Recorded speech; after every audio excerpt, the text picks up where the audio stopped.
4 रानियों वाला राजा। एक बार एक रईस राजा था जिसकी 4 रानियां थीं। वो अपनी चौथी रानी को सबसे ज्यादा प्यार करता था, उसे महंगे कपड़े से लादे रहता और बेहतरीन खाना खिलाता था। वो उसे केवल सबसे अच्छा देता था।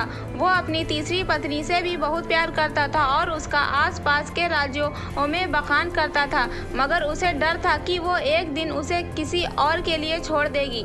वो अपनी दूसरी पत्नी से प्यार करता था और वो उसकी हमराज थी और वो उसके साथ हमेशा सहानुभूति, इज्जत और धैर्य से रहती थी।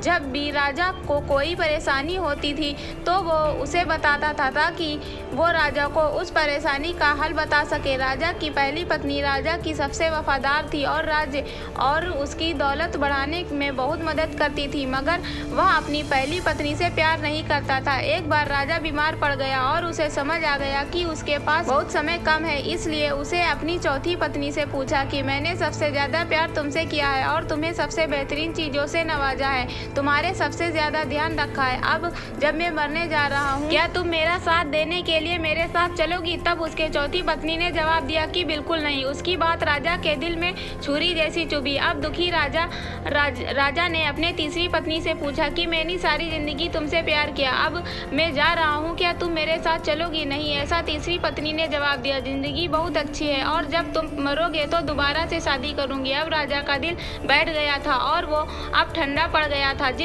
फिर उसने अपनी दूसरी पत्नी से पूछा, मैंने हमेशा जरूरत के वक्त तुमसे मदद मांगी और तुमने भी हमेशा मेरा साथ भी दिया, लेकिन अब जब मैं मरूंगा क्या तुम मेरे साथ देने साथ चलोगी, आओगी? माफ करना, इस बार मैं तुम्हारी मदद नहीं कर सकती। दूसरी पत्नी ने जवाब दिया, ज्यादा से ज्यादा मैं तुम्हें तुम्हारी कब्र तक छोड़ सकती हूँ। उसका जवाब बिजली की तरह राजा को लगा और वो बेहद दुखी हो गया। तभी एक आवाज आई, मैं आपके साथ चलूंगी और जहां आप जाएंगे वहां आपके साथ चलूंगी। राजा ने अपनी नजर घुमाई तो उसकी पहली पत्नी खड़ी थी। वो बेहद कमजोर थी क्योंकि वो खाती नहीं थी। दुख से भरकर राजा ने कहा कि जब मेरे पास मौका था तब मुझे तुम्हारा बेहतर ध्यान रखना चाहिए था। दोस्तों, इस कहानी से हमें यह सीखने को मिलता है कि हमारी चौथी पत्नी हमारा शरीर है।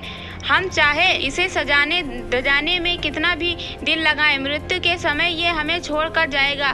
हमारी तीसरी पत्नी हमारी संपत्ति, दर्जा और दौलत है। जब हम मरते हैं ये औरों को मिल जाती है। हमारी दूसरी पत्नी हमारा परिवार और समीक्षण है, चाहे वो कितना ही हमारा साथ क्यों ना हो। ज्यादा से ज्यादा वो हमारे साथ शमशान तक ही आ जाएगा, पर उसने आगे नहीं।